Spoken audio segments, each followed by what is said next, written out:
All right, so welcome everybody to PSC 501, Intro to the Graduate Study of Politics. Tonight we have Dr. Matt Geras with us. Okay, question number one. Tell us something about your early upbringing. Where were you born? What was life like there, etc.? Okay, so I'm already going to cheat a little bit on this question because I'm originally from Reading, Pennsylvania, but I'm going to talk about some of the other places that I've lived in terms of like politics and culture because I've lived there more recently. But I am originally from Reading, Pennsylvania, which is southeastern Pennsylvania. It's about an hour from Philly. What was like to live there? It has a lot of fun trivia associated with Reading, Pennsylvania, and this is what Dr. Nizamuddin was referring to earlier. The most notable recent one is it's the hometown of Taylor Swift. And she actually would sit like on a couple occasions sang the national anthem at the Reading Phillies, which is the AA affiliate of the Philadelphia Phillies before she was famous. So that's a pretty cool fun fact. Another one is that if you've ever played Monopoly, the Reading Railroad is named after the railroad that used to be in Reading, Pennsylvania. So that kind of gives you an indication of what it was known for historically.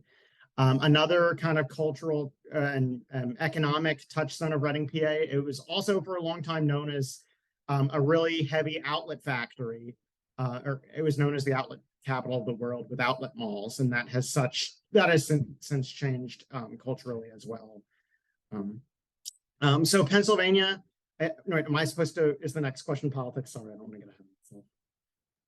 It is, so if you want to save, that's savvy of you. Yeah, if you want to kind of save it. Although Okay. you can always just bloop through, but yeah, we'll keep doing it. So I'll just say, like I said, I've not lived in Pennsylvania for about 12 years now, but more recently I've lived in Central Florida.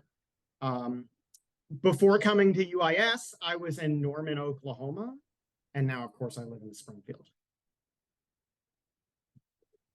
So tell us something about the politics, society, and culture of this place, and I'll leave it up to you. Yeah, I think I'm going to talk about a little bit of all of them. So I'll start with Pennsylvania. It kind of, in a lot of ways, reminds me a little bit of Illinois, politically, where you have these two bigger cities that are very Democratic and liberal leaning. In Pennsylvania, it's Reading and Pittsburgh. But then kind of like Illinois, where you have Chicago and then the more rural areas that are Republican, you kind of have that same dynamic in Pennsylvania, where some people even like kind of describe it as you have Pittsburgh on the western side of the state, or Philadelphia on the eastern side of the state, and then everywhere in between is kind of like Alabama in terms of like their voting history, because it's a much more rural area and tends to vote Republican. But with those combinations of those two different geographic areas within the state, we know that Pennsylvania, within the past couple election cycles, has been one of the most competitive states. And I think we should anticipate that will be the case again on this upcoming 2024 election cycle, with both a presidential election and Bob Casey, who is kind of one of the more conservative Democratic senators still in office, up for re-election. And I know the Cook Political Report identifies that race as being leaning towards the Democratic candidate of Casey winning re-election. It's not looking like he's going to be primary challenged, but we don't really know much about what type of competition he's going to face. So very quickly, I'll touch on some of the other places I lived too, because I think they're kind of interesting. So Florida, I lived in Lakeland, Florida, which is Central Florida, and my family now lives in the Tampa area. But Florida, not so much recently, but within the past decade or so, was a really interesting place to live in terms of politics, because I lived along the I-4 corridor, when I-4 is the highway that runs right through Central Florida, and particularly around 2012, 2014, 2016, it was like seen as one of the bellwether areas of the country as a whole. And with Florida at that time being a swing state, a lot of politicians would visit there. So that was a fun place during presidential elections. You got to meet a lot of the candidates, or at least attend rallies. More recently, though, at least at the national statewide level, Florida's effectively a Republican state, and you'll still see it advertised as a battleground state, but there's many more states that are more competitive. And then very quickly, I'll just conclude, I lived in Oklahoma for 5 years, and Oklahoma, as you can imagine, is a very conservative state. Interestingly enough, in 2018, Oklahoma's 5th congressional district was probably the biggest upset in recent political history when Kendra Horn won the 5th congressional district that was seen as being like a safe Republican seat.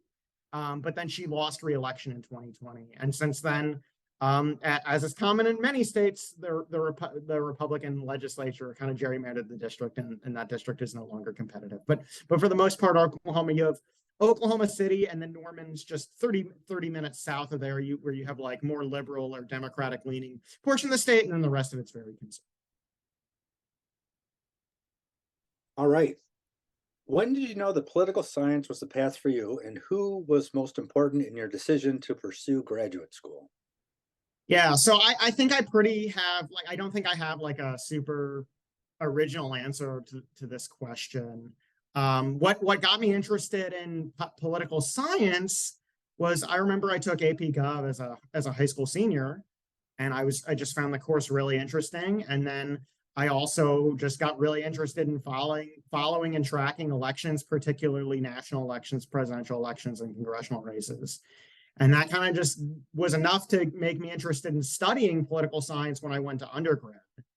And then, I mean, this is probably one of the most common reasons for why people end up going to grad school and eventually become like professors is I just had a couple professors in undergrad who told me, like, you're pretty good at this, like studying political science, looking at political science like empirically, and they just encouraged me to go to grad school. And even up to the point where I was in grad school at OU, I was my anticipated career path, because originally I knew I was interested in political science, but didn't really know what I wanted to do with it. And initially I thought I wanted to go work on Capitol Hill, and I did have the opportunity to do a congressional internship during my time in undergrad. And even in grad school, that's the direction where I thought I was going. And then I kind of just in grad school realized I really just liked studying political science empirically again, and talking about like in political science research, and that kind of led me on the path to where I am today, teaching American political institutions. Great. Remind me where you went to undergrad? I went to Florida Southern College, which is a smaller liberal arts college in Lakeland. And then your PhD is from the University of Oklahoma. Yes. Yep. All right. So speaking of what you're doing now, please describe some of the courses that you teach, and especially the graduate. Yeah, absolutely. So as of right now, I either have already taught or will be teaching 9 different courses. So I kind of classify them. I have 4 classes that are at the 400 level, which both upper level undergrads and MA students can take. And those are all related to some aspect of American national politics. I teach most of our political institution classes, with the exception of the courts. If you're interested in the courts or judicial politics, go take a class with Dr. Pearson. But otherwise, I'm currently teaching legislative politics. So we'll talk about Congress and state legislatures. I teach the American presidency, political parties and interest groups, and then campaigns and elections. 2 other courses that I teach then fall into like research methods. So I teach, some of you are currently taking the online version of 451 with me, which is empirical political analysis. I think basically since I've been at the university, which is now my 4th year, it's kind of, we've just divided it. Dr. Transu has been teaching 451 in person, and I've been teaching the online sections. And then similarly, the second required graduate class, PSC 502, methods of inquiry, I've been teaching the online version of that class in the near future. So if you're an online grad student, if you're an online graduate student, you almost certainly have me for that class, either this coming spring or at some point in the future. So those are like 2 methods focused classes. And in 451, it's about learning quantitative analysis, and we'll learn some basic computer programming in R&R Studio, which is a really great statistical analysis software that's used all over in different industries and different fields of study. So it's a really great aspect of that class. And then 502 is more about research design, which will hopefully people can use to plan a thesis, or if not plan a thesis, plan an empirical research project that maybe they can pursue in another class And then the final 3 courses that I'm responsible for are 500 level graduate seminars. And these are a seminar in American politics, which is a very broadly defined American politics class. I typically have 14 different topics, and we spend a week just reading the most recent literature on each of those topics.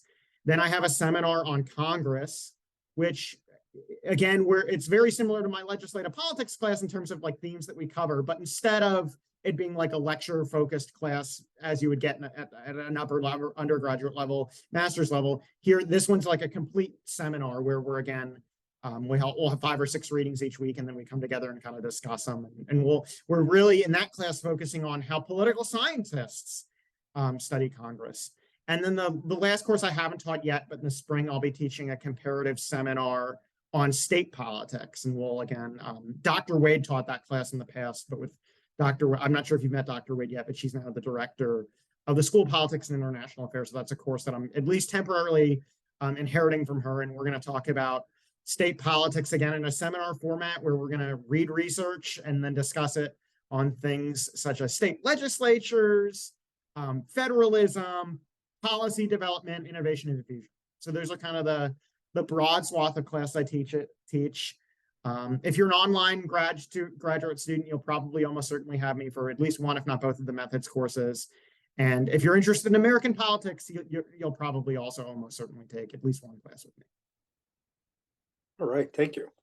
How would you best describe your teaching style and teaching philosophy?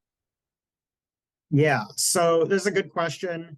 I think I'll answer this by highlighting a lot of the things or skills that you'll be learning or doing in my classes. Almost regardless of the class you take with me, you'll be doing a lot of reading, writing, discussion and analysis of current events.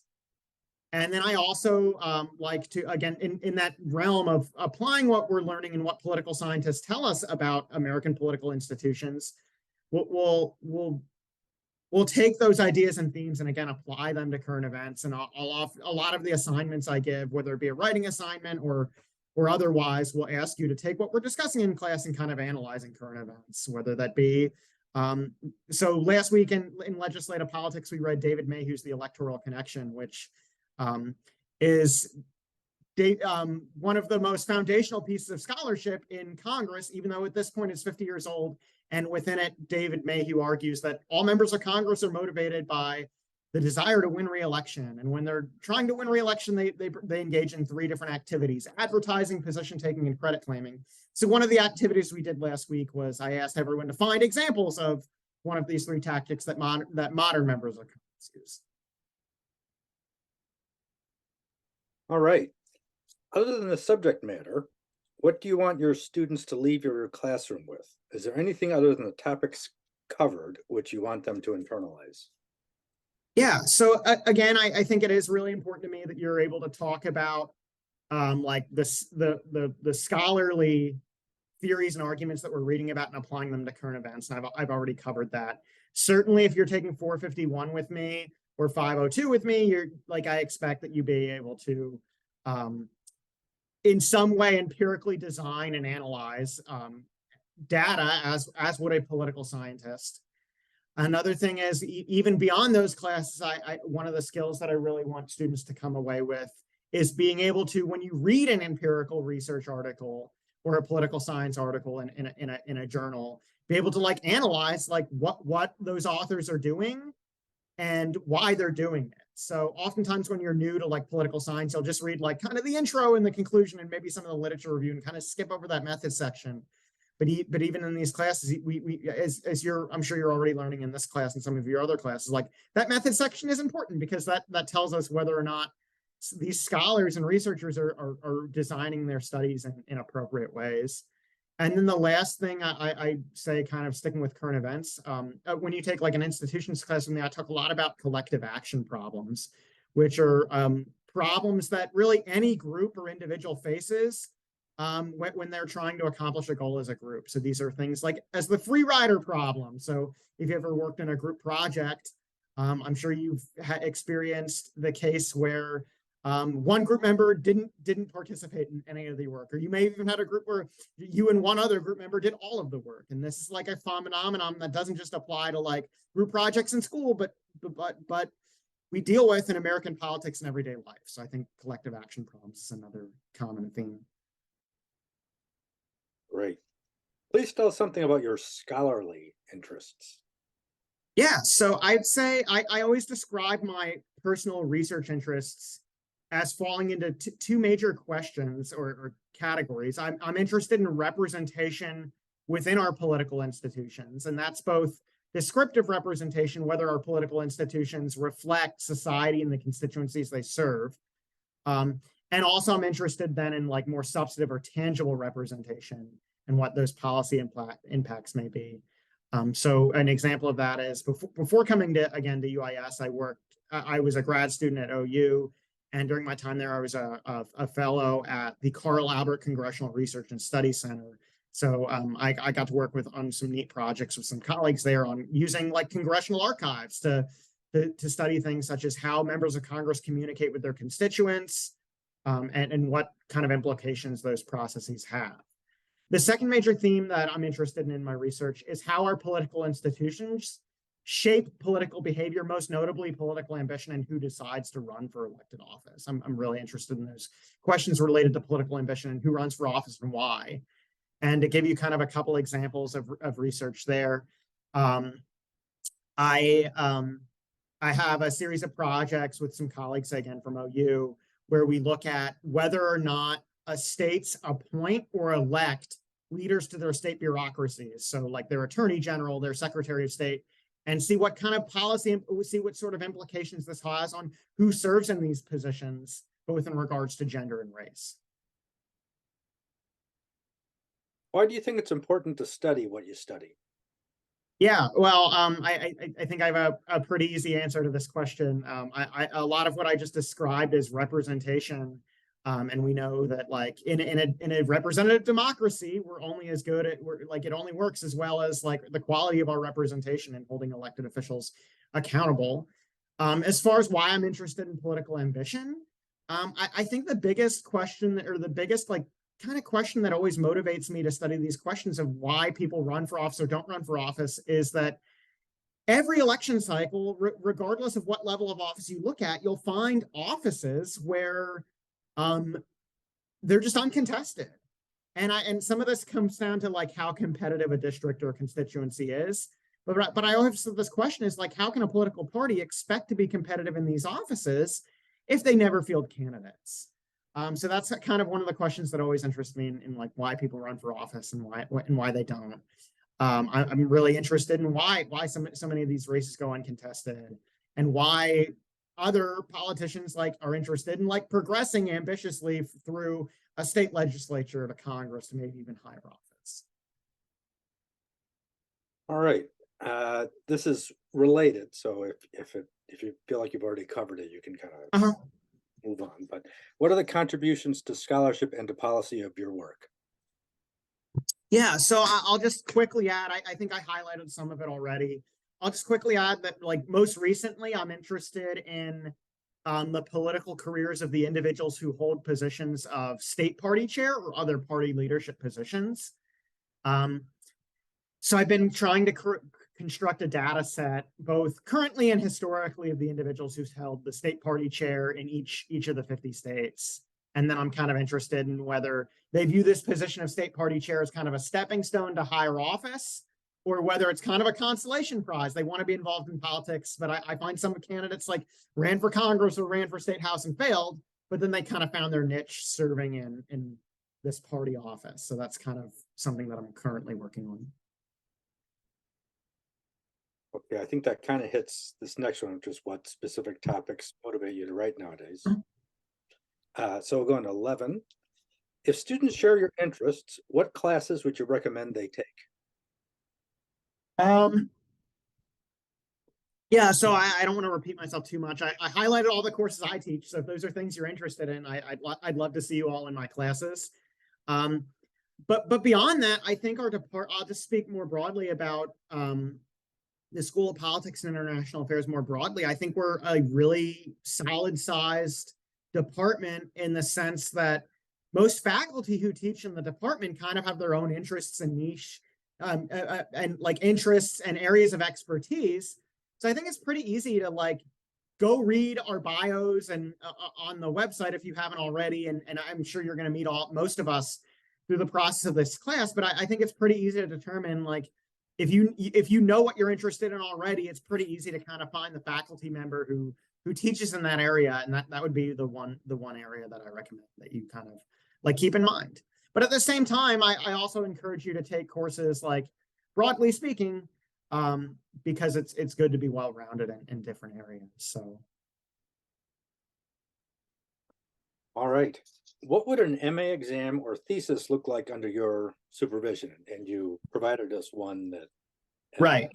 So in general, so we could talk about that in more detail later, but what's your general approach to MA exams and theses? Yeah, so I'll just kind of the topics that I like. Dr. Transu, Dr. Wade, kind of if you're and increasingly now Dr. Skinner, if you're studying American politics, chances are you'll have one, if not two, of the four of us on your committee. Also Dr. Pearson, if you're interested in like legal studies or judicial politics.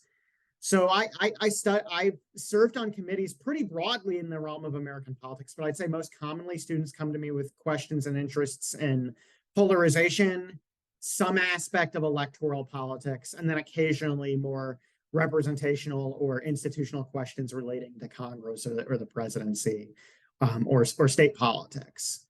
And as far as how I approach it, I want to say in general, if you take a class with me, you'll pick up on this. I like to think of myself as being very well organized and also a very strong communicator.